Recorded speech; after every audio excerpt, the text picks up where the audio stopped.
এনএসএস-এর উদ্যোগে এই 7 দিনের বিশেষ ক্যাম্পের উদ্বোধনী অনুষ্ঠানে উদ্বোধক হিসেবে উপস্থিত ছিলেন ঊনকোটি জেলা পরিষদের সভাধিপতি অমলেন্দু দাস। এছাড়াও উদ্বোধনী অনুষ্ঠানে উপস্থিত ছিলেন চণ্ডীপুর এবং গৌরনগর ব্লকের স্কুল পরিদর্শক বেণীমাধব চক্রবর্তী, ডলুগাঁও উচ্চতর মাধ্যমিক বিদ্যালয়ের প্রধান শিক্ষক অধীর চন্দ্র দে, বিলাসপুর গ্রাম পঞ্চায়েতের প্রধান সহ আরও অনেকে। অনুষ্ঠানে অতিথিদের বরণ করেন স্কুলের ছাত্রীরা এবং অনুষ্ঠানে প্রদীপ প্রজ্বলন করেন ঊনকোটি জেলা পরিষদের সভাধিপতি অমলেন্দু দাস। উদ্বোধনী অনুষ্ঠানে উদ্বোধনী সঙ্গীত পরিবেশন করে স্কুলের ছাত্রছাত্রীরা। উদ্বোধনী অনুষ্ঠানে স্বাগত বক্তব্য রাখেন ডলুগাঁও উচ্চতর মাধ্যমিক বিদ্যালয়ের এনএসএস ইউনিটের ইনচার্জ শিক্ষক উৎপল সিনহা। স্বাগত বক্তব্যে শিক্ষক উৎপল সিনহা 7 দিনের এই বিশেষ ক্যাম্পে ছাত্রছাত্রীরা কি কর্মসূচি করবে তা বিস্তৃতভাবে বর্ণনা করেন। সাবলীলভাবে সমগ্র উদ্বোধনী অনুষ্ঠানের পরিচালনা করেন স্কুলের এই শিক্ষক তাপস দত্ত চৌধুরী। অনুষ্ঠানে বক্তব্য রাখতে গিয়ে স্কুলের প্রধান শিক্ষক স্কুলের এনএসএস ইউনিটের ইনচার্জ শিক্ষক উৎপল সিনহার ভূয়সী প্রশংসা করেন এবং স্কুলের কিছু সমস্যার সমাধানের জন্য সভাধিপতির নিকট দাবি করেন। উদ্বোধনী অনুষ্ঠান শুরু হওয়ার পূর্বে অতিথিদের গার্ড অফ অনার দেয় স্কুলের এনএসএস-এর ভলেন্টিয়াররা।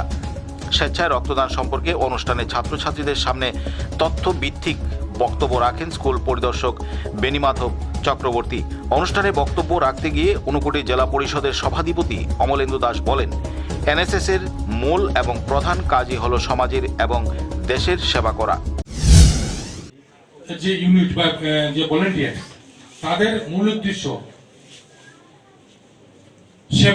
সেবা করা, মানুষের সেবা করা, দেশের সেবা করা, সমাজের সেবা করা এবং বিভিন্ন দুর্যোগ, প্রাকৃতিক দুর্যোগ থেকে ধরে আমাদের জীবনে যত ধরনের দুর্যোগ আসে, দুর্যোগ কখনো কাউকে বলে আসে না।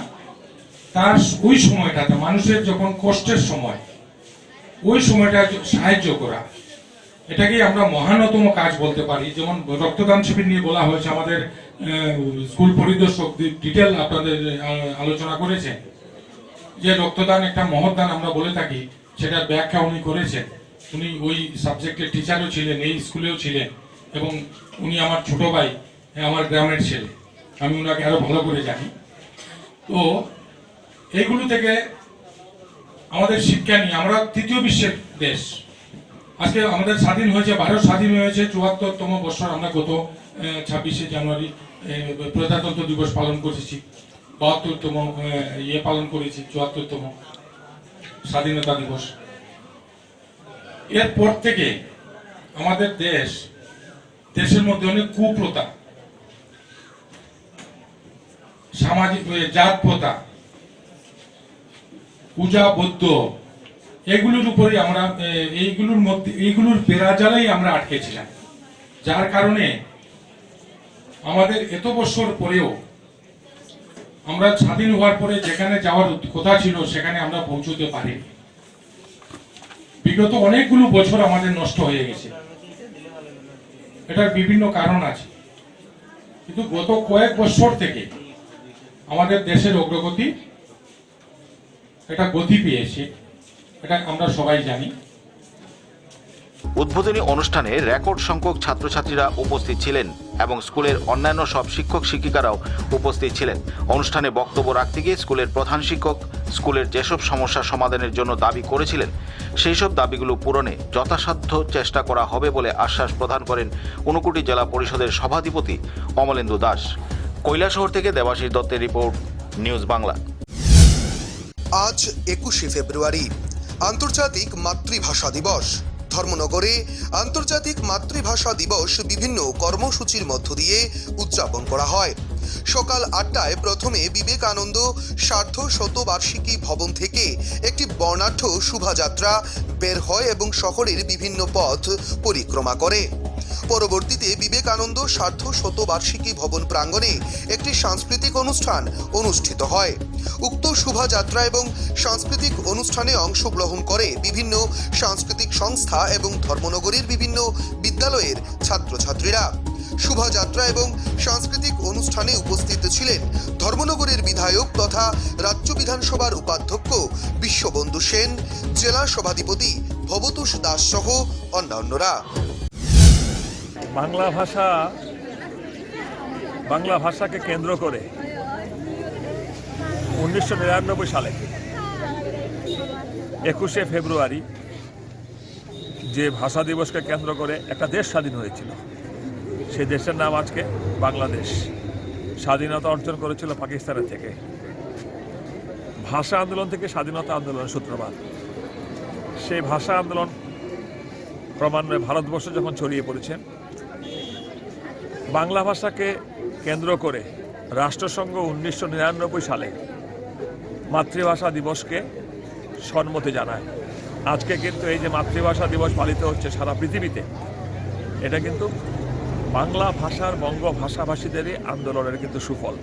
পৃথিবীর সব ভাষা থেকেই আমরা সম্মান জানাই, কিন্তু আমাদের গৌরবটা এই কারণে যে আমাদের যে মাতৃভাষা বাংলা ভাষা, সেই ভাষাকে কেন্দ্র করেই কিন্তু লড়াইটা আন্দোলনটা তৈরি হয়েছিল, অনেক শহীদ হয়েছে। তাই এই শহীদদের স্মরণ, মাতৃভাষার প্রতি মাতৃভাষার আরও উৎকর্ষতা বৃদ্ধি এবং মাতৃভাষায় যেন আমরা মাতৃভাষাকে সম্মান করি, সেই পরিপ্রেক্ষিতেই 21শে ফেব্রুয়ারি আজকে সারা পৃথিবীতে মাতৃভাষা দিবস হিসেবে পালিত হচ্ছে। Bureau report, news Bangla. 20 ফেব্রুয়ারি শনিবার ঊনকোটি জেলার পাবিয়াছড়া বিধানসভার দুটি এলাকা সফরে আসেন রাজ্যের উপমুখ্যমন্ত্রী জিষ্ণু দেববর্মন। উনি প্রথমে বেতছড়াতে যান। কুমারঘাট পূর্ত দপ্তরের মাঠ থেকে কনভয়ে করে উনাকে সেখানে নিয়ে যাওয়া হয়। পরবর্তীতে সেই অনুষ্ঠানে এসে যোগ দেন পূর্ব ত্রিপুরা লোকসভা আসনের সাংসদ রেবতী মোহন ত্রিপুরা। ওনারা 350 আসন বিশিষ্ট স্বাধীনতা সংগ্রামী বীরেন্দ্র দেব স্মরণে কমিউনিটি হলের উদ্বোধন করেন। তারপর প্রদীপ প্রজ্বলনের মধ্য দিয়ে একটি সময়ে ওনারা মঞ্চে বক্তব্য রাখেন। প্রথমে বক্তব্য রাখেন কুমারঘাট গ্রাম উন্নয়ন দপ্তরের আধিকারিক। উনি বলেন, এই কমিউনিটি হল তৈরি করতে ব্যয় হয়েছে 91 লক্ষ টাকা। তারপর বক্তব্য রাখেন এলাকার বিধায়ক ভগবান দাস। বক্তব্য রাখতে গিয়ে উনি নতুন সরকার আসবার পর বেতছড়া, দুধপুর, নতুন বাজার এলাকায় বিভিন্ন উন্নয়নমূলক কাজগুলো নিয়ে বিস্তারিত আলোচনা করেন এবং রাজ্যের উপমুখ্যমন্ত্রী জিষ্ণু দেববর্মন কেন্দ্র এবং রাজ্য সরকারের বিভিন্ন উন্নয়নমুখী কাজগুলো নিয়ে আলোকপাত করেন এবং একই সুরে পূর্ব ত্রিপুরা আসনের সাংসদ রেবতী মোহন ত্রিপুরা এলাকার সার্বিক উন্নয়নমুখী কাজগুলো নিয়ে আলোচনা করেন এবং বক্তব্য রাখতে গিয়ে বিগত বাম সরকারের কড়া সমালোচনা করেন এবং বর্তমান সরকারের উন্নয়নমুখী কাজগুলো নিয়ে এগিয়ে যাচ্ছে বলে ওনারা জানিয়েছেন। তারপর রাজ্যের উপমুখ্যমন্ত্রী জিষ্ণু দেববর্মন বেতছড়া থেকে কনভয়ে মাছমারা বাজারে চলে যান। বিজেপির একটি দলীয় অনুষ্ঠানে যোগ দেন। সেখানে আগামী এডিসি নির্বাচনকে সামনে রেখে বিজেপির এক জনসমাবেশ অনুষ্ঠিত হয়। বক্তব্য রাখতে গিয়ে উপমুখ্যমন্ত্রী বলেন, এডিসি এলাকার বিভিন্ন এলাকায় উন্নয়নের দিশায় রাজ্য সরকার কাজ করছে। সেখানে বিভিন্ন দল ছেড়ে 8 পরিবারের 48 জন ভোটার পদ্ম শিবিরে যোগদান করেন। তাদেরকে বরণ করে নেন রাজ্যের উপমুখ্যমন্ত্রী জিষ্ণু দেববর্মন। সেখানে উপস্থিত ছিলেন ঊনকোটি জেলার বিজেপি সভাপতি বিধায়ক ভগবান দাস। এছাড়াও পাবিয়াছড়া মণ্ডল সভাপতি কার্তিক দাস উপস্থিত ছিলেন। স্থানীয় বিজেপি নেতা রুহি দাস সহ অন্যান্য নেতৃত্বরা। পাবিয়াছড়ার এই দুই স্থানে উপমুখ্যমন্ত্রীর সফরকে ঘিরে বিজেপি কার্যকর্তাদের উৎসাহ উদ্দীপনা ছিল চোখে পড়বার মতো। এবং এই কুমারঘাট এই এলাকা থেকেই তো আনারস দেশের গন্ধে বেরিয়ে আজকে বিদেশে যাচ্ছে। দিল্লিতে মাঝে মধ্যে আলোচনা হয়, সাংসদরা আলোচনা করে যে আমাদের ত্রিপুরা রাজ্যের লেবু, যেটা খুব সুগন্ধি সেন্টেড যে লেমন, এটা এখন ভারত বিখ্যাত। পরিকাঠামো উন্নয়নের জন্য কাজ করছি। ত্রিপুরা রাজ্যে পরিকাঠামোর নামে বহু বিল্ডিং করা হয়েছে, আর সেই বিল্ডিংগুলি খুব ভালো মানের বিল্ডিং নয়। সেটা আজকে প্রমাণিত হচ্ছে। অনেকখানে দেওয়াল করে যাচ্ছে, অনেকখানে ছাদ খসে পড়ে যাচ্ছে। সুতরাং পরিকাঠামো হওয়া উচিত পরিকাঠামোর মতো। আমাদের প্রধানমন্ত্রী সবসময় কথা বলে। কুমারঘাট থেকে নিজস্ব প্রতিনিধির রিপোর্ট, নিউজ বাংলা। রাজ্য তথা দেশ যখন বাড়ির মা বোনেদের রক্ষার জন্য নতুন নতুন পন্থা বের করতে ব্যস্ত, ঠিক তখনই .com-এর যুগে আবারও সহজ পন্থা নিয়ে এলো টেকনোলজি সার্ভিস প্রাইভেট লিমিটেডের নতুন মোবাইল অ্যাপস রক্ষক। কোম্পানির পক্ষে সিএনএফ যুগেন্দ্র দেবনাথ জানান, এই অ্যাপের মাধ্যমে শুধুমাত্র মেয়েরাই সুরক্ষিত থাকবে, শুধুমাত্র তাই নয়, এই অ্যাপসটির মাধ্যমে চুরি হওয়া মোবাইল ট্র্যাক করে খুব সহজেই পুনরুদ্ধার করা সম্ভব হবে। তার পাশাপাশি ই কমার্সকে কাজে লাগিয়ে এই অ্যাপসের সাহায্যে ছোট বড় সব ধরনের ব্যবসা করা সম্ভব হবে। Technology service private limited company মূলত মধ্যপ্রদেশের ভোপালের। রাজ্যে আগরতলা এবং উত্তর ত্রিপুরা জেলা সদর ধর্মনগরেই এদের কার্যদক্ষতা শুরু হয়েছে। আত্মনির্ভর ভারতে আত্মনির্ভর হয়ে চলার এটি একটি প্রথম নিদর্শন। আত্মনির্ভরতার পাশাপাশি স্থানীয় বেকারদেরও কাজের ব্যবস্থা করছে তারা। এখন পর্যন্ত 7 জন পুরুষ এবং 3 জন মহিলাকে কাজের ব্যবস্থা করে দিয়েছে তারা। তারা জানায়, ঘরের মেয়ে ছেলেরা কোনো জায়গায় আক্রান্ত হলে মোবাইলে কোনো ক্রমে 3টি বাটন টিপলেই মোবাইলের লিংক চলে যাবে সোজাসুজি যে মোবাইলের সঙ্গে তা যুক্ত রয়েছে, সেখান থেকে অবস্থান মোবাইল স্ক্রিনে দেখা যাবে। অতি অনায়াসে এই লিংককে সম্বল করে উদ্ধারকারীরা উদ্ধার করতে সক্ষম হবে। পাশাপাশি এই মোবাইলটি চুরি হওয়ার সঙ্গে সঙ্গেই অন্য যে কোনো মোবাইল থেকে SMS এর সাহায্যে চুরি যাওয়া মোবাইলটিকে লক করা যাবে এবং চুরি যাওয়া মোবাইলের সিম কার্ড পাল্টে নিলেও তা আটকানো অসম্ভব ব্যাপার হয়ে দাঁড়াবে। চুরি যাওয়া মোবাইল মালিকের হাতে আসলেই সতর্কতা বন্ধ করা সম্ভব হবে। তাছাড়া কৃষকদের জন্য একটা বিশেষ ব্যবস্থা রয়েছে, যার মাধ্যমে ঘরে বসেই কৃষকরা তাদের ফসল কেনা বেচা করতে পারবে। যারা ব্যবসার সঙ্গে যুক্ত তারাও ই কমার্স ব্যবসার মাধ্যমে এই রক্ষক অ্যাপস দিয়ে আধুনিক পদ্ধতিতে ব্যবসা করতে পারবে।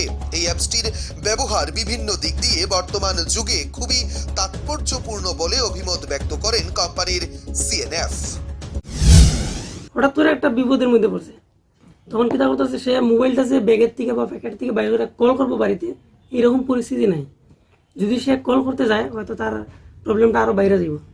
তখন কী করবো, তার ওইখানে পাওয়ার বটমে 2-3টা ক্লিক করার মাধ্যমে তার এখান থেকে একটা লিঙ্ক, তার অল্টারনেটিভ ফ্যামিলিতে একটা নাম্বার থাকবো, ওই নাম্বারে একটা লিঙ্ক যাইব, ওইখান থেকে তারা তার লাইভ লোকেশনটা ট্র্যাক করতে পারবো। আচ্ছা, কোনো ধরনের কোনো সমস্যা যদি হয় তারা ওইখান থেকে তারা হেল্প প্রোভাইড করতে পারবো, ওই মহিলা বা মেয়ে মানুষ, চিলড্রেন যাই হোক না কেন। এটা কই যাইব, ওই যে আছে পাওয়ার বাটন অন করলে পরে আমরা যখন রেজিস্টার করি কিছুর ইনফরমেশন আমরা ওই মোবাইল থেকে, হ্যাঁ, একটা লিঙ্ক এখানে যায়, ওয়েবসাইটের মাধ্যমে একটা লিঙ্ক যায়। ওই লিঙ্কে গেলে আমরা যখন এই মোবাইলটা আমার চুরি হইলো বা হারাইয়া গেল, হ্যাঁ, তার লোকেশন একটা লিঙ্ক যাইব, তার এই ফ্রন্ট ক্যামেরা ব্যাক ক্যামেরার ফটো আমার কাছে যাইব, তখন আমি এটা ট্র্যাক করতে পারবো। Bureau report, news Bangla. পাহাড়ে ভোটের বাজনা বাজবার আগে সব ধরনের প্রস্তুতি সেরে নিচ্ছে রাজ্য নির্বাচন কমিশন। নির্বাচন কমিশনের পক্ষ থেকে প্রদেশ বিজেপিকে ডাকা হয়েছিল। সে মোতাবেক শনিবার ভারতীয় জনতা পার্টির এক প্রতিনিধি দল রাজ্য নির্বাচন কমিশনার মানিকলাল দের সঙ্গে সাক্ষাৎ করে এবং নির্বাচনে বিভিন্ন বিষয় নিয়ে নির্বাচন কমিশনারের সঙ্গে আসন্ন এডিসি নির্বাচনের বিভিন্ন দিক নিয়ে আলোচনা হয়। পরে প্রদেশ বিজেপির সহ সভাপতি রাজীব ভট্টাচার্য জানান, নির্বাচন কমিশন নির্বাচনের আগে শান্তি সম্প্রীতি বজায় রাখা সহ বিভিন্ন সরকারি নিয়ম কানুন নিয়ে আলোচনা করতে রাজনৈতিক দলগুলোকে ডাক দিয়েছে। সেই মোতাবেক নির্বাচন কমিশন ভারতীয় জনতা পার্টিকে শনিবার ডাকে এবং আলোচনা হয় যাতে শান্তিপূর্ণভাবে নির্বাচন সংঘটিত হয়। 1244টি বুথে 8,44,000 ভোটার ভোট দেবে। তাই আগামী কিছুদিনের মধ্যেই জনজাতিদের বেশ কিছু উৎসব রয়েছে এবং ছাত্রছাত্রীদের মাধ্যমিক উচ্চ মাধ্যমিক পরীক্ষাও রয়েছে। তাই উৎসব এবং পরীক্ষার দিকগুলো বিবেচনা করে যাতে নির্বাচনের দিনক্ষণ ঘোষণা করা হয় সে বিষয়ে আলোচনা হয়েছে। আরও দাবি জানানো হয়, যে সমস্ত এলাকাগুলোতে নিরাপত্তার অভাব রয়েছে সেই সমস্ত এলাকাগুলোতে যাতে পর্যাপ্ত পরিমাণে নিরাপত্তা রক্ষী নিযুক্ত করা হয়, এমনটাই জানিয়েছেন রাজীব বাবু।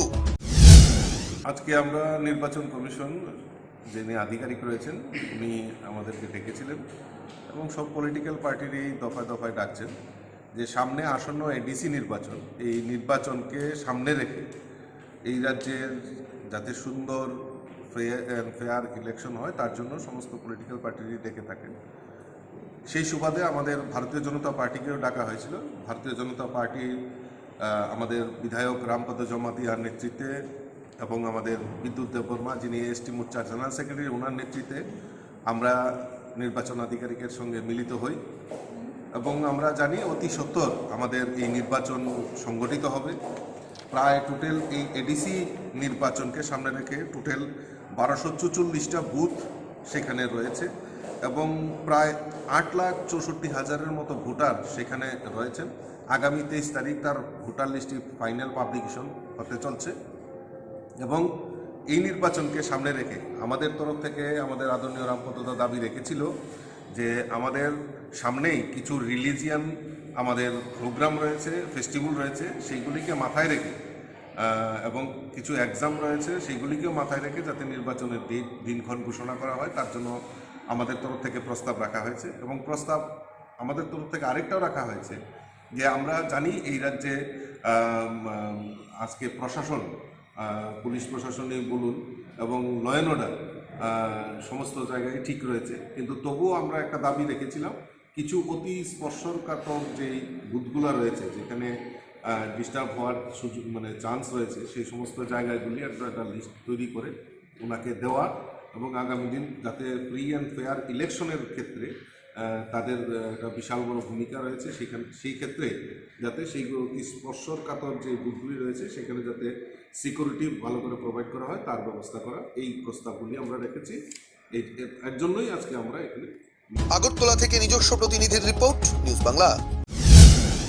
দিন দুপুরে রাজধানীর শকুন্তলা রোড এলাকায় মাফিয়ার কায়দায় এক যুবককে বেধড়ক মারধর করল শকুন্তলার এক মাদক ব্যবসায়ীর পুত্র। ঘটনার বিবরণে জানা যায়, উজান অভয়নগর এলাকার বাসিন্দা রূপঙ্কর নাথ শকুন্তলার উদ্দেশ্যে একটি ব্যক্তিগত কাজে আসবার পর সামান্য একটি বাইকের সঙ্গে ধাক্কা লাগে। এতে ওই বখাটে যুবক রূপঙ্কর নাথকে রাজপথে ফেলে মারধর করে মাফিয়া কায়দায়। এই ঘটনাকে কেন্দ্র করে শকুন্তলা রোড এলাকায় মুহূর্তের মধ্যেই আতঙ্ক ছড়িয়ে পড়ে। ঘটনার প্রায় 1 ঘন্টা পর ঘটনাস্থলে ছুটে আসে পশ্চিম থানার পুলিশ। পুলিশ আসবার আগেই সেই বখাটে ছেলে ঘটনাস্থল থেকে পালিয়ে যায়। রূপঙ্কর নাথ ওই যুবকের বিরুদ্ধে পশ্চিম থানায় মামলা দায়ের করেছে। আমি বাস সাইডে মোড় নিব, তো বাস সাইডে মোড় নেওয়ার সময় হর্ন দিতেছি, আমার ইন্ডিকেটারও ধরানো আছে, তো হর্ন দিতেছি পরে সামনে আসলো, তো সে কইতেছে আমার রাস্তার থেকে বাইরে দিয়েছে, এটা কইতেছে যাওয়ার লাগে। আমি যদি রাস্তার বাইরে কেমনে যাবো, তো হে কইতেছে যা এদিক দিয়ে যাও। তারপরে আমি হর্ন দিয়েছি, তো হর্ন দেওয়ার পরে হ্যাঁ সরছে না। তারপর দেখছি আমি সাইড করে বাইরমো, হ্যাঁ সাইড করে বাড়িছে, আমার পাটা হেয়ার সেলেন্সারের সাথে লেগে গেছে। তারপরে হ্যাঁ আমার ঘাড়ে ধরছে, ধরে সেটা এখানে আমি আইসি পরে আমার স্কুটির মধ্যে তিনবার লাথি দিয়ে ফালাই দিয়েছে স্কুটিটারে। তারপরে আমার মারলো, হেলমেটে একবার চর মারছে, গায়ে টাচ করলো, হাত জামা ছিঁড়ে দিছে। চিনেন ওই লোকটারে? আমি চিনি না। নাম টাম জানতেন কি? নাম স্কুটির নাম্বারটা কত? স্কুটির নাম্বারটা দিচ্ছে স্কুটি না বাইক আসলো TR01 B6371। কি নাম আপনার?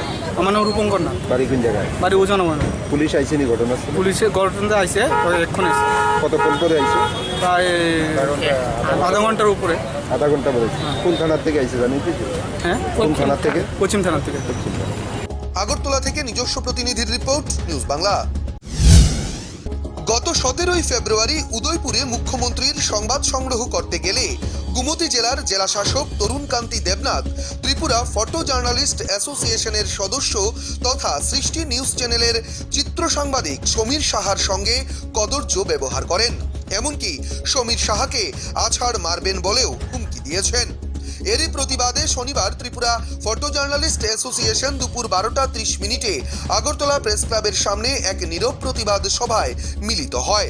এদিনের সভায় আগরতলা প্রেস ক্লাবের সম্পাদক প্রণব সরকার রাজ্যে চিত্র সাংবাদিকদের উপর প্রশাসনের আধিকারিক তথা গুমতি জেলার জেলা শাসকের এ ধরনের অসভ্য আচরণের তীব্র নিন্দা জানান এবং রাজ্য সরকারের কাছে উনার বিরুদ্ধে উপযুক্ত পদক্ষেপ নেয়ার দাবি জানানো হবে বলেও অভিমত ব্যক্ত করেন।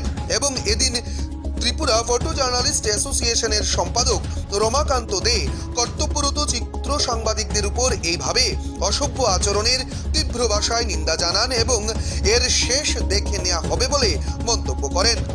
বলা বাহুল্য, রাজ্যের সাংবাদিক, চিত্র সাংবাদিকদের উপর এই ধরনের অমানবিক আচরণ করা বহুবার দেখা গিয়েছে, কিন্তু প্রশাসনের আধিকারিক তথা জেলা শাসকের এই ধরনের আচরণে ক্ষুব্ধ রাজ্যের সংবাদ মহল। একজন সাংবাদিককে এই ধরনের ব্যবহার করা মানে সব সাংবাদিক মর্মাহত, এবং আমরা মনে করি যে এটা আমাদেরকেও বলা হয়েছে, কারণ একজন জেলা শাসক যে ভাষায় একজন সাংবাদিককে বলেছেন, কারণ এই সাংবাদিক আমাদের ভাই, আমরা একসাথে কাজ করি, একসাথে আমরা চলাফেরা করি, এভাবে বলাকে আমরা মনে করি এটা আমাদের উপরও, আমরা এটাকে তীব্র নিন্দা জানাই এবং এটাকে আমরা ছাড়বো না। আমি আবারও বলছি, এটাকে আমরা ছাড়বো না। Bureau report, news Bangla. ফের যান দুর্ঘটনা যেন কিছুতেই পিছু ছাড়ছে না তেলিয়ামুড়া মহকুমায়। প্রায় প্রত্যেক দিনই তেলিয়ামুড়া মহকুমার কোনো না কোনো জায়গায় যান সন্ত্রাস অব্যাহত। শনিবার সন্ধ্যা রাতেও এর ব্যতিক্রম ঘটেনি। তেলিয়ামুড়া থানাধীন মগবাড়ি এলাকায় করজয় মগ নামে 42 বছর বয়সী এক মহিলাকে এক মারুতি গাড়ি সজোরে ধাক্কা দিয়ে ঘটনাস্থল থেকে চম্পট দেয়। ঘটনা প্রত্যক্ষ করে স্থানীয় এলাকাবাসীরা খবর দেয় তেলিয়ামুড়া দমকল বাহিনীকে এবং 102 নম্বর অ্যাম্বুলেন্সকে। তেলিয়ামুড়া দমকল বাহিনীর কর্মীরা ঘটনাস্থলে পৌঁছার আগেই 102 নম্বর অ্যাম্বুলেন্স আহত মহিলা তথা করজয় মগকে উদ্ধার করে তেলিয়ামুড়া মহকুমা হাসপাতালে নিয়ে আসে। আহত মহিলার বা পায়ে গুরুতর আঘাত লাগে এবং পায়ের হাড় ভেঙে যায়, যদিও গাড়িটিকে পাকড়াও করতে ব্যর্থ হয়েছে এলাকাবাসীরা। পরে তেলিয়ামুড়া মহকুমা হাসপাতালে কর্তব্যরত চিকিৎসক আহত মহিলাকে প্রাথমিক চিকিৎসার পর উন্নত চিকিৎসার জন্য আগরতলা ট্রমা সেন্টারে প্রেরণ করেন। তবে প্রত্যক্ষদর্শীদের অনুমান দ্রুত গতিতে গাড়িটি থাকবার কারণেই এই যান দুর্ঘটনা। গাড়ি বাড়ি দিয়ে গেছে, আচ্ছা, 18 টাকা বাড়ি দিয়ে গেছে, আর সবার মধ্যে পড়ে রয়েছে, মানে কেউ তুলছে না, আর পাওয়াটা ভেঙে গেছিল। ওখানে জিরিতে যাওয়া লাগবো, সার করতেছে। তো আপনারা কি আনছেন নাকি? হ্যাঁ, আমরা 102তে ফোন করে, তারা ফোন করে আমরা লয়ে এসে, মানে 1-2 মিনিটের মধ্যে আমরা পৌঁছে তাড়াতাড়ি লয়ে এসে হসপিটাল থেকে, আমরা হসপিটালে লয়ে এসেছি। আচ্ছা, পেশেন্টের নাম কি? প্রজয় মগ, বয়স? 45 বছর। কোন জায়গায় বাড়ি? মগবাড়ি। তেলিয়ামুড়া থেকে নিজস্ব প্রতিনিধির রিপোর্ট, নিউজ বাংলা। নিশি কুটুম্বদের পাশাপাশি আজকাল দিবা কুটুম্বদের বাড়বাড়ন্তে নাচেহাল সাধারণ জনগণ। প্রতিনিয়ত পত্রপত্রিকা খুললেই সমগ্র রাজ্য জুড়ে এই ধরনের ঘটনার প্রতিচ্ছবি পরিলক্ষিত হয়। আজকাল বিজ্ঞানের অগ্রগতিতে বিভিন্ন ধরনের ব্যবসায়িক প্রতিষ্ঠান থেকে শুরু করে সরকারি বেসরকারি প্রতিষ্ঠানে সিসিটিভি ক্যামেরা ব্যবহৃত হলেও দিবা কুটুম্বদের চিহ্নিত করে সঠিক পদক্ষেপ গ্রহণ করা সম্ভব হচ্ছে না। বর্তমানে আধুনিকতার ছোঁয়ায় চুরেরাও আধুনিক হয়ে উঠেছে। আধুনিকতর হয়ে উঠেছে চুরেদের সেই নতুন নতুন চুরের পন্থা। সিসি ক্যামেরার মতো স্বয়ংক্রিয় নজরবন্দিকে তোয়াক্কা না করে বহাল তবিয়তে চুরিকাণ্ড সংঘটিত করে চলেছে। তবে চুরেদের মধ্যে যে গ্রেডগত পার্থক্য রয়েছে তা আজকাল সহজেই অনুমেয়। নতুন নতুন অভিনব কৌশলকে হাতিয়ার করে আজকাল প্রকাশ্য দিবালোকে এই ধরনের চুরিকাণ্ড সংঘটিত করছে চুরের দল। এই ধরনের একটি অভিনব চুরিকাণ্ডের ঘটনা সংঘটিত হলো উত্তর ত্রিপুরা জেলার পানিসাগর বাজারে। ঘটনার বিবরণে জানা যায়, বিগত 9 ফেব্রুয়ারি তারিখে সন্ধ্যা আনুমানিক 6টা নাগাদ পানিসাগর রেগুলেটেড মার্কেটের প্রবেশ রাস্তার মুখে কসমেটিক্স ব্যবসায়ী কর্ণজিৎ শর্মা, পিতা স্বর্গীয় ক্ষীরুদ শর্মা, বাড়ি নগর পঞ্চায়েত এলাকার 2 নম্বর ওয়ার্ডের বাসিন্দা, দোকানের সামনে থেকে TR0B7254 নম্বরের অ্যাপাচি RTR বাইকটি নিয়ে চম্পট দেয় পানিসাগর থানার অন্তর্গত কুকিনালা 2 নম্বর ওয়ার্ডের বাসিন্দা চিত্রমোহন রিয়াংয়ের সুপুত্র চান্দুরাম রিয়াং। দোকান মালিক জানায়, চান্দুরাম ওর কাস্টমার হলেও এই প্রথমবারের মতো বাইকটি নেয়ার জন্য বলে, কিন্তু দোকান মালিকের বারণ করা সত্ত্বেও সে বাইকটি নিয়ে চলে যায়। এরপর গতকাল প্রায় 10 দিনের মাথায় উত্তর ত্রিপুরা জেলা থেকে স্থানীয় লোকজন কাঞ্চনপুর থানার প্রচেষ্টায় ছিনতাই হওয়া বাইক সমেত ছিনতাইবাজকে হাতে নাতে পাকড়াও করে। জানা গিয়েছে, অভিযুক্ত চান্দু বাইক নিয়ে প্রথমে কাঞ্চনপুর এবং পরে আমবাসা এবং পরিশেষে পুনরায় কাঞ্চনপুরে আসা মাত্রই বাইক মালিকের আত্মীয় পরিজনদের সহায়তায় এবং কাঞ্চনপুর থানার প্রচেষ্টায় বাইক সমেত তাকে আটক করা সম্ভব হয়েছে। গতকাল বিকেলে কাঞ্চনপুরের পেট্রোল পাম্প সংলগ্ন এলাকায় কাঞ্চনপুর বাংমুং রাস্তার সন্ধিস্থল থেকে তাকে আটক করা হয়। গতকাল সন্ধ্যায় বাইক সমেত অভিযুক্তকে পানিসাগর থানার হাতে সুপার্দ করা হয়েছে। সোমবার তাকে ধর্মনগর জেলা দায়রা আদালতে সুপার্দ করা হবে এবং পুলিশ রিমান্ডের আবেদন করা হবে। অন্য এক সূত্রে জানা গিয়েছে, বিগত প্রায় 6 মাস পূর্বে এই অভিযুক্ত পানিসাগর হাসপাতাল থেকে এক রোগীর দামি অ্যান্ড্রয়েড মোবাইল ফোন চুরি করে নিয়ে পালিয়ে যায়।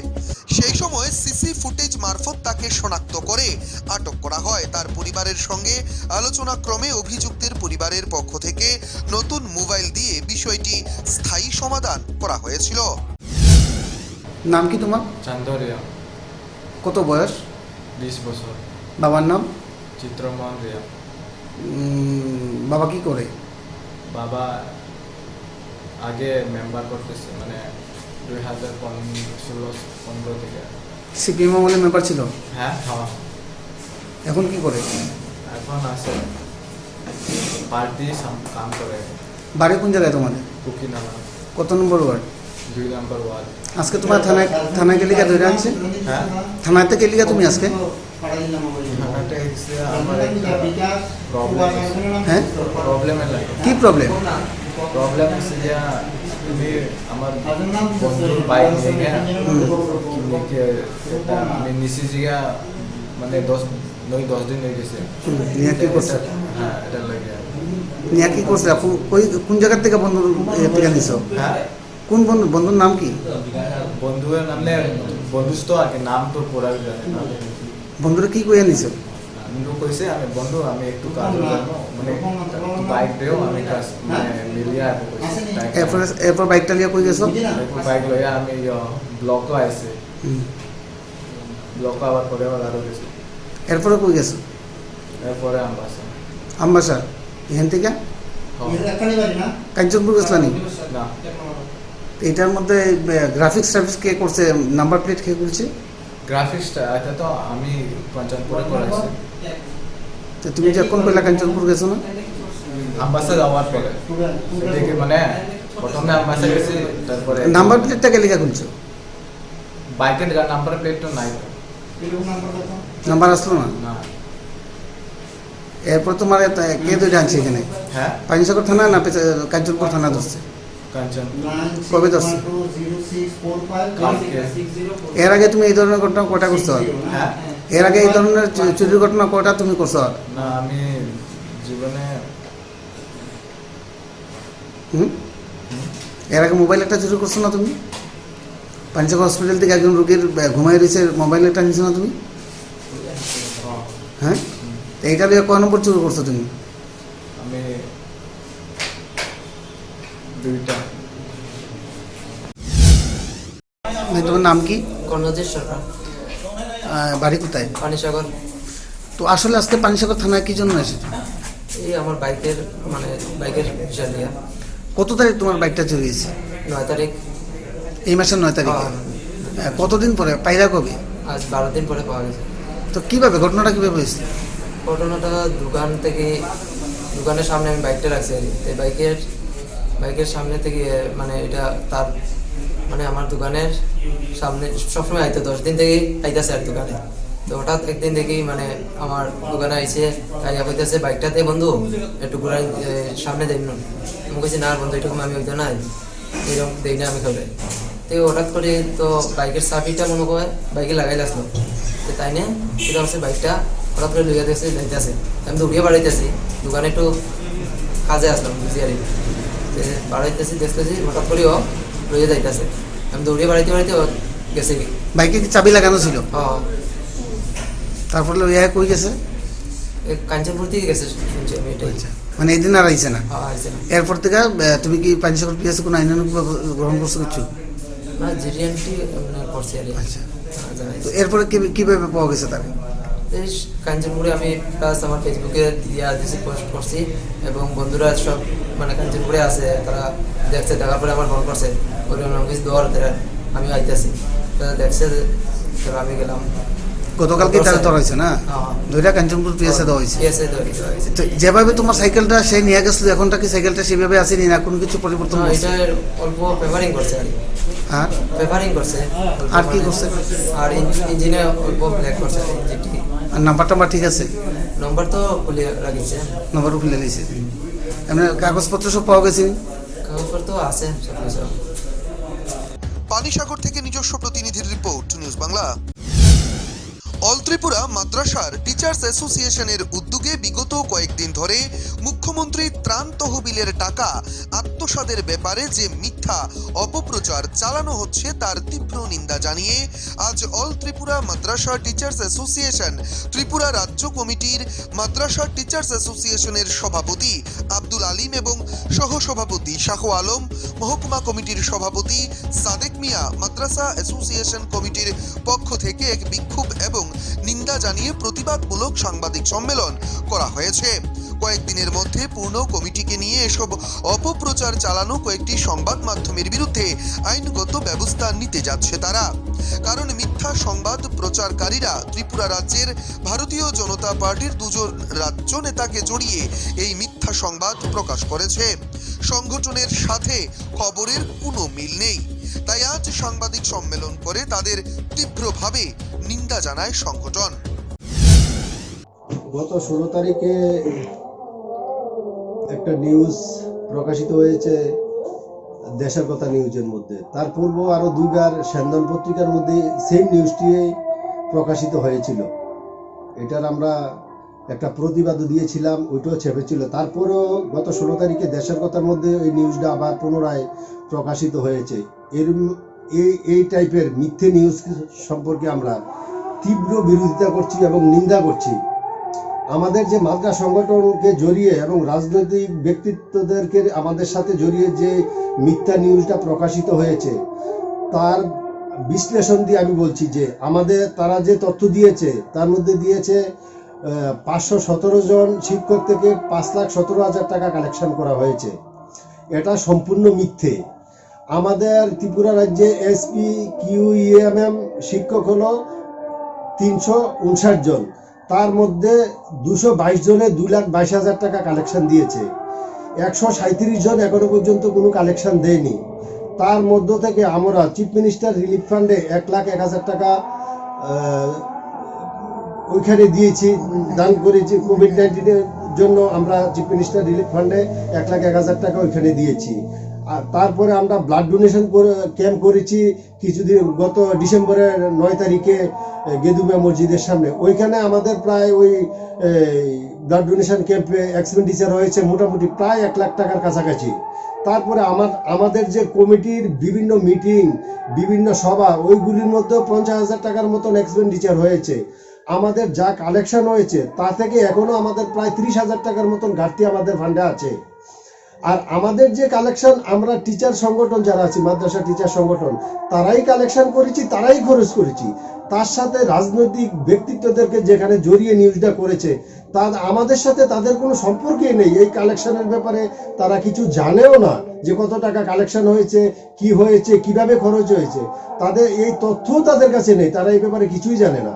তো এই যে মিথ্যা নিউজটা তাদের নামে প্রকাশিত করেছে তাকে আমরা মাদ্রাসা সংগঠনের পক্ষ থেকে তীব্রভাবে ধিক্কার জানাচ্ছি। Bureau report, news Bangla.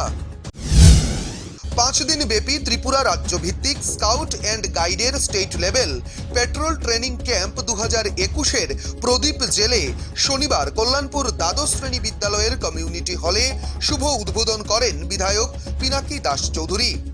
অন্যান্যদের মধ্যে উপস্থিত ছিলেন কল্যাণপুর পঞ্চায়েত সমিতির চেয়ারম্যান সৌমেন গুপ, কল্যাণপুর গ্রাম পঞ্চায়েতের প্রধান তাপস দেবরায়, প্রাক্তন শিক্ষক কানাই শীল। অনুষ্ঠানে সভাপতিত্ব করেন কল্যাণপুর দ্বাদশ শ্রেণী বিদ্যালয়ের সহকারী প্রধান শিক্ষক অঞ্জনা দেববর্মা। মোট 150 জন বিভিন্ন বয়সের প্রতিনিধি গোটা রাজ্য থেকে এদিনের উদ্বোধনী অনুষ্ঠানে সামিল হয়। চলবে 5 দিন ব্যাপী কল্যাণপুর স্কুল মাঠে তাদের স্কাউট অ্যান্ড গাইডের বিভিন্ন অনুষ্ঠান এবং ট্রেনিং প্রোগ্রাম। বিভিন্ন বিষয় নিয়ে তাদের শেখানো হবে স্কাউট অ্যান্ড গাইডের সদস্যদের।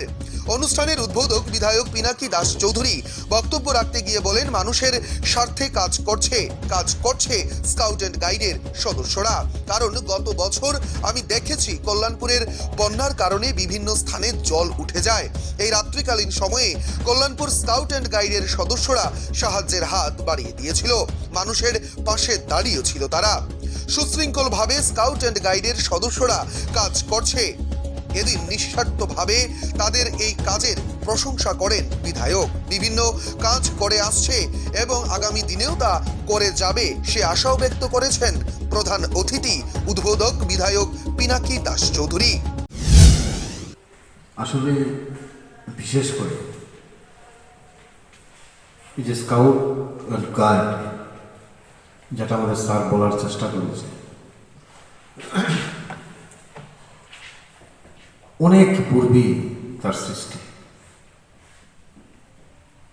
কিন্তু আমরা যদি লক্ষ্য করি এই রাজ্যে অনেকে সেটার সঙ্গে দীর্ঘদিন ধরে যুক্ত, কিন্তু জনসম্মুখে তার প্রচার বা প্রভাব কোনো না কোনো কারণে সেটা অনেকটাই ক্ষীণ। সেটা আমার ক্ষুদ্র অভিজ্ঞতায় বলছি। এবং আমরা যখন নির্বাচিত হয়ে বিধানসভায় যাই, পরবর্তী সময় যখন কল্যাণপুর বিভিন্ন কর্মসূচি বা তার আগেও দেখেছি, পাইনি, ছিল তারা কাজে যুক্ত, কিন্তু তাদেরকে কোনোভাবেই এই ধরনের ক্যাম্প বা বিভিন্ন অনুষ্ঠানে এরা যেভাবে শৃঙ্খলভাবে রিসিপশন বা বিভিন্ন দায়িত্ব পালন করে, কিন্তু আমরা ওনাদের চেষ্টা ছিল, কিন্তু সেটা করার জন্য যাদের সহযোগিতা প্রয়োজন তারা হয়তো বা সেখানে একটা গ্যাপ তৈরি করে রাখা হয়েছিল আমার মনে হয়। কল্যাণপুর থেকে নিজস্ব প্রতিনিধির রিপোর্ট, নিউজ বাংলা। আসাম রাজ্যের দক্ষিণ করিমগঞ্জ বিধানসভা কেন্দ্রের অন্তর্গত বাজারঘাট সাব পোস্ট অফিসকে উঠিয়ে নেয়ার প্রতিবাদে শনিবার উত্তাল হয়ে ওঠে গোটা এলাকা। বাজারঘাট গ্রাম পরিষেবা সমিতির আহ্বানে শতাধিক জনতা পোস্ট অফিস প্রাঙ্গণে অবস্থান ধর্মঘটে বসে। ধর্মঘট শেষে বিক্ষোভ মিছিল নিয়ে গোটা বাজার এলাকা পরিক্রমা করে তারা। মিছিলে সরকার এবং বিভাগীয় কর্তৃপক্ষ মুর্দাবাদ ধ্বনি দিয়ে মুখরিত করে তোলে। মিছিল শেষে আন্দোলনকারী সংগঠনের সভাপতি নয়নমঙ্গল চৌধুরী বর্তমান কেন্দ্রীয় সরকারকে তুলোধুনো করেন। বলেন, সরকার সবকা সাথ সবকা বিকাশ বললেও কাজ হচ্ছে তার ঠিক উল্টো। বাজারঘাট সাব পোস্ট অফিসের আওতাধীন এলাকা তফসিলি সম্প্রদায়ের জনগণের বসতি। এদের সিংহভাগ মৎস্য বিক্রি করে জীবিকা নির্বাহ করে। শিক্ষা দীক্ষা এবং আর্থসামাজিক দিক দিয়ে অনেকটাই পিছিয়ে রয়েছে তারা। সরকার এদের উন্নয়নে কিছুই করছে না। স্বাধীনতার ৭০ বছর পের হয়ে গেলেও আজও সমস্যায় জর্জরিত গোবিন্দগঞ্জ এবং নগেন্দ্রনগর জিপির জনগণ। বাজারঘাট সাব পোস্ট অফিস উঠিয়ে নিলে পিনকোড বদলে যাবে, যার ফলশ্রুতিতে ভোটার আইডি, প্যান কার্ড, আধার কার্ডের পিন নম্বর বদলাতে হবে। আর এসব করতে গিয়ে হয়রানির শিকার হবে ওইসব সাধারণ মৎস্যজীবী মানুষজন। তাই কোনো অবস্থাতেই বাজারঘাট পোস্ট অফিসকে উঠিয়ে নেয়ার ষড়যন্ত্র মেনে নেওয়া হবে না। চৌধুরীবাবু হুঁশিয়ারি দিয়ে বলেন, আন্দোলন সবেমাত্র শুরু হয়েছে। যতক্ষণ পর্যন্ত আদেশ প্রত্যাহার করে বাজারঘাট সাব পোস্ট অফিসকে বহাল করা না হচ্ছে, পর্যায়ক্রমে তাদের আন্দোলন জারি থাকবে। আমাদের বাজারঘাট একটা প্রত্যন্ত এলাকা। এই এলাকার অধিকাংশ মানুষ কৃষিজীবী, অনুসূচিত জাতি অধ্যুষিত যারা তাদের মৎস্য শিকার, মৎস্য ব্যবসা, বাকিরা দিনমজুর। বর্তমানে কৃষি লাটে উঠেছে, বাজারে চাল বিক্রি হয় না, ধান কেউ কিনে না, সুতরাং মানুষ কৃষি ছেড়ে এখন দিনমজুরের অবস্থায় গেছে। এই যে পরিস্থিতি, সেই পরিস্থিতিতে সাধারণ মানুষের কাছ থেকে আমরা আশা করতে পারি না যে তারা কিছু সঞ্চয় করবে এবং সেই সঞ্চয়ের লেনদেন পোস্ট অফিসের মারফত করবে। কিন্তু সরকার সবকা সাথ সবকা বিকাশের কথা বলে, সুতরাং সবকা সাথ সবকা বিকাশের পরিণতি তো এই হয়ে যায়। এখানে যদি এটা আমরা নিশ্চয় করে বলতে পারছি না যে আর্থিক লেনদেনের অভাব থাকার দরুন এটা উদ্যোগ করা হয়েছে, কিন্তু এটা একটা অজুহাত। সেই অজুহাতের পরিপ্রেক্ষিতে আমাদেরকে যেভাবে বঞ্চিত করা হচ্ছে, এটা মানুষের মৌলিক অধিকার হরণ করা হচ্ছে। প্রত্যন্ত অঞ্চলে মানুষ যাবে কোথায়? যাওয়ার কোনো রাস্তা নেই। তাদের যে বিড়ম্বনা যারা সামনে আসছে, সেই বিড়ম্বনা থেকে নিষ্কৃতি দেওয়ার মতো কোনো রকম কোনো পরিষেবা আমাদের নাই।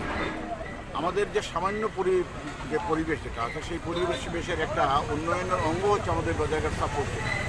সুতরাং আমাদের এই অঙ্গহানিটাকে আমরা কোনো অবস্থাতেই মানব না। আমাদের নৈতিক দায়িত্ব, যদি আমরা আজ প্রতিবাদ না করি তাহলে ভবিষ্যৎ প্রজন্মের কাছে আমাদেরকে জবাবদিহি করতে হবে।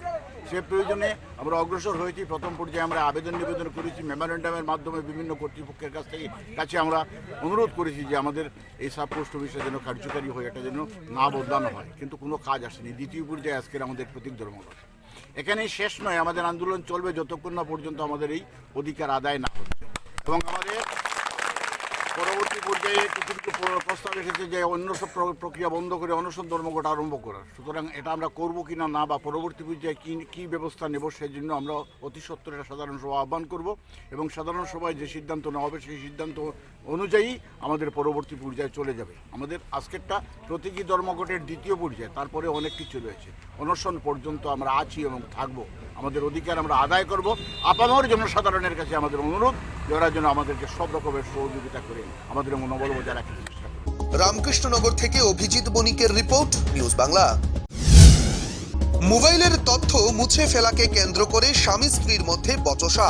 এই ঘটনাকে কেন্দ্র করে শনিবার ভোরে স্ত্রীর কাকা, দাদা সহ প্রায় 15 জন মিলে স্বামীর বাড়িতে লাঠি, সোঁঠা এবং ধারালো অস্ত্র নিয়ে আচমকা হামলা চালায় বলে অভিযোগ। ঘটনাটি ঘটে পশ্চিমবাংলার হবিবপুর থানার শিরুডাঙ্গা গ্রামে। ঘটনায় স্বামী সহ পরিবারের 5 জন আহত হয়েছে।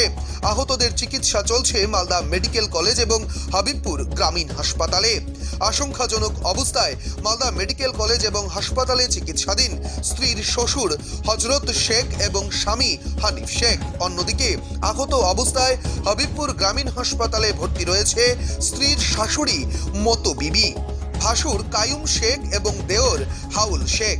আহত স্বামী হানিফ শেখ জানিয়েছে তার স্ত্রী সন্দেহপূর্বকভাবে মোবাইল থেকে সমস্ত রকম মোবাইলের নাম্বার এবং তথ্য মুছে ফেলে।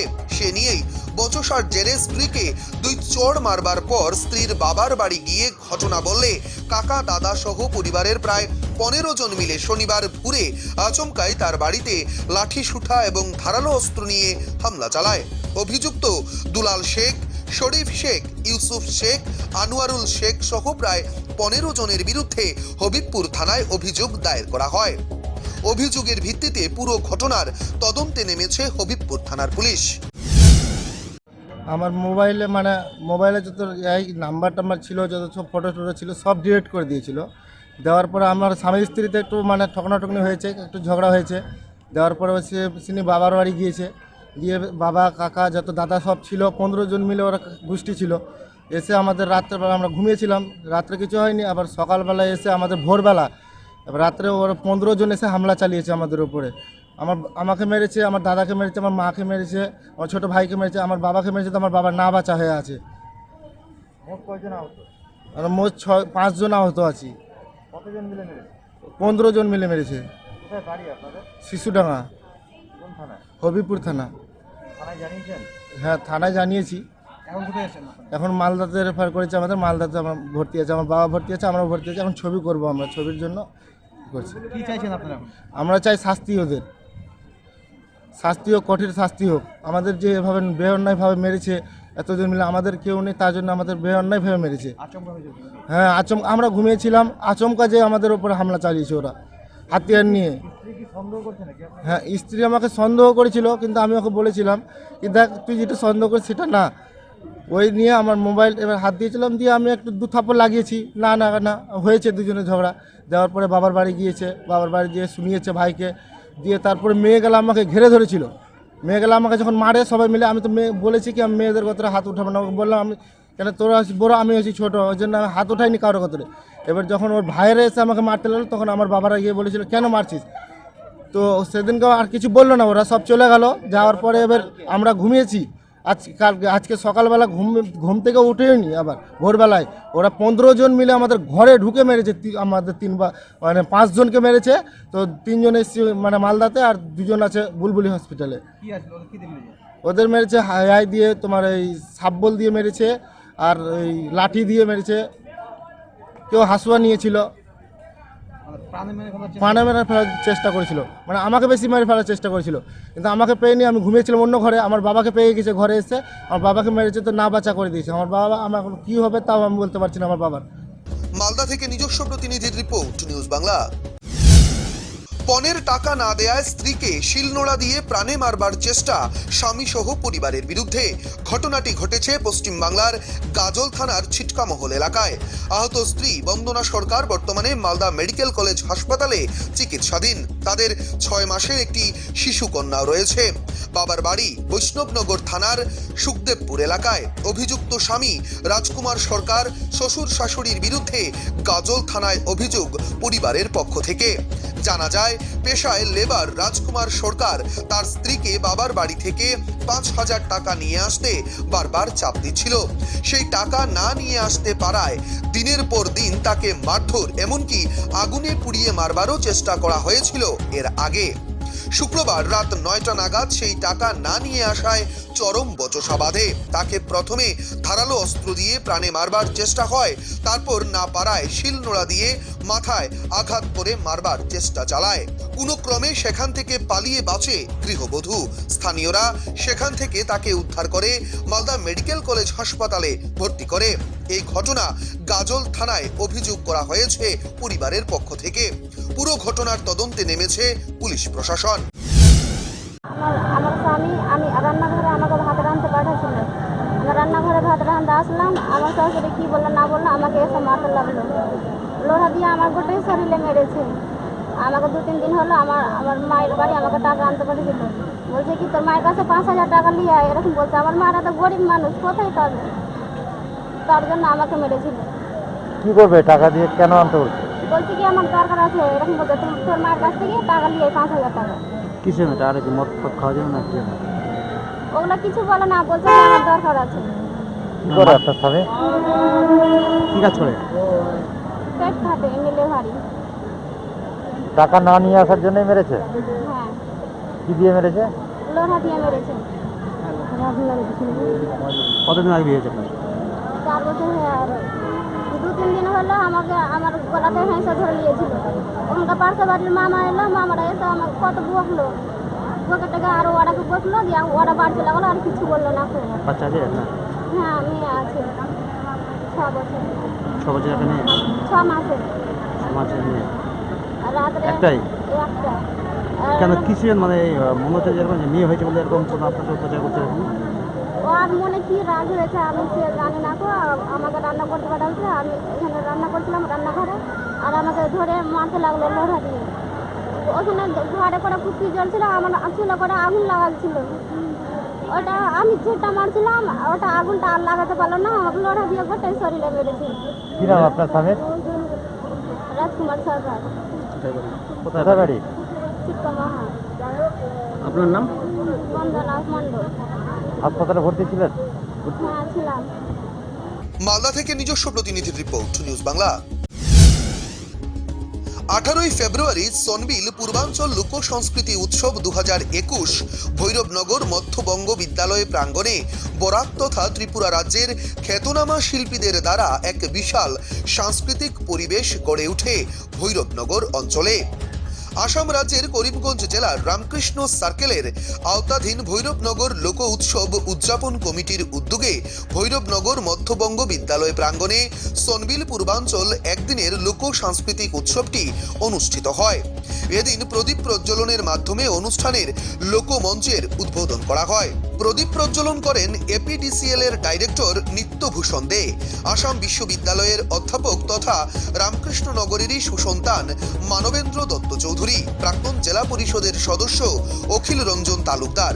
অন্যান্যদের মধ্যে উপস্থিত ছিলেন হিমাংশু শেখর দেব রায়, রামকৃষ্ণনগর ব্লকের এপি সভানেত্রী অনুপমা দাস, বিশিষ্ট সমাজসেবী শ্রীনিবাস পাল, আয়োজক কমিটির সভাপতি মৃগাঙ্ক দাস চৌধুরী সহ অন্যান্যরা।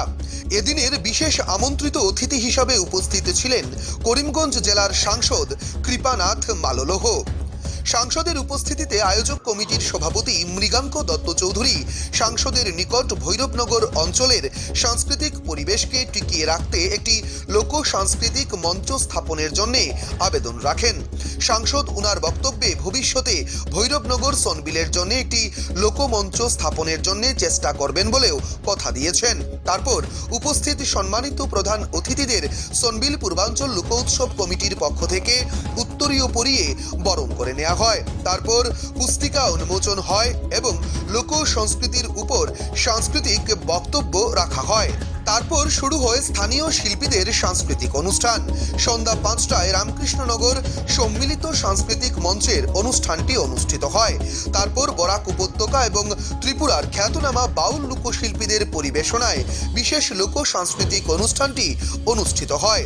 রবীন্দ্র ভারতী বিশ্ববিদ্যালয়ের লোকশিল্পী অনুসুয়া মজুমদার, ত্রিপুরার বাউল শিল্পী পিন্টু দাসের মতো মন মাতানো লোক এবং বাউল সঙ্গীত শিল্পীদের পরিবেশনায় অনুষ্ঠানটি আনন্দমুখর হয়ে ওঠে। অনুষ্ঠানের ফাঁকে 3 জন কৃতি শিক্ষক এবং একজন চারুকলা শিল্পীকে সংবর্ধনাও দেয়া হয়। নাও ছাড়িয়া দে পাল উড়াইয়া দে নৃত্যশিল্পী পুনম চন্দের নৃত্যে স্থানীয় শিল্পীরা অসাধারণ নৃত্য পরিবেশন করেন। সংস্থার পক্ষ থেকে আনন্দপুর হাই স্কুল এবং রামকৃষ্ণনগর রামকৃষ্ণ বিদ্যাপীঠের শিল্পীদের অনুষ্ঠানের শেষে মেমেন্টো দিয়ে পুরস্কৃত করা হয়। এদিনের অনুষ্ঠানটির সহযোগিতায় ছিল ভৈরবনগর মধ্যবঙ্গ বিদ্যালয় পরিচালনা সমিতি এবং রামকৃষ্ণনগর সম্মিলিত সাংস্কৃতিক মঞ্চ। রামকৃষ্ণনগর থেকে অভিজিৎ বণিকের রিপোর্ট, নিউজ বাংলা।